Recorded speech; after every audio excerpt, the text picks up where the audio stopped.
you're involved in a lawsuit. Oh, yeah. And so you were at the airport and you got searched, and the basis of the lawsuit is these guys searched you because you're black.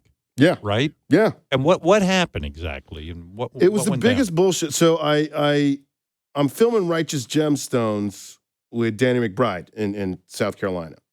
And I have a connecting flight. I got to connect through Atlanta to go back to LA. And then I'm in the Delta Lounge, whatever, waiting for my flight. I go into the little jet bridge, and these two plainclothes cops that I didn't know were cops just like ambush me as I'm like walking on that little awkward claustrophobic narrow jet bridge to the plane. And they're like, hey, we have reason to believe that there's drugs being transported through this airport. Are you carrying drugs? Do you have marijuana on you? Do you have pills on you that aren't prescribed to you? Do you have heroin? Do you have cocaine? Like drilling me. It's basically stop and frisk. And I'm like, no, what are you talking about? No.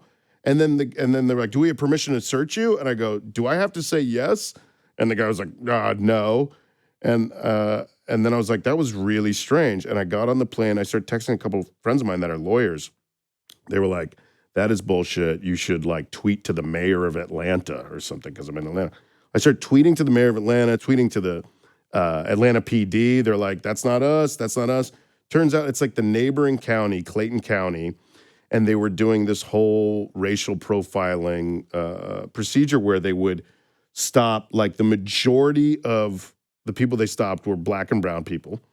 And they would shake them down for money. They would go, do you have any drugs on you? And if they did find drugs, they'd be like, we can either take you to jail right now or give us all the cash you have on you. Whoa. So they were just shaking black people down for cash. If they found like a vape pen or like one little nug of weed on them, they'd be like, give me all the cash you have on you. And they were raking in tons of money by doing it. So when I was reading about this, I said, Eric's got to go into court and do the rip-away suit bit where you walk in and then just you're naked in front of the judge. I mean, just you gotta do something. I might lose the case if that's the strategy, but well, for the strip searches at least, when you're going through the airport, you should have the rip-away suit. So hey, go ahead. Yeah, distract them. Don't worry, officer. My clothes come right off.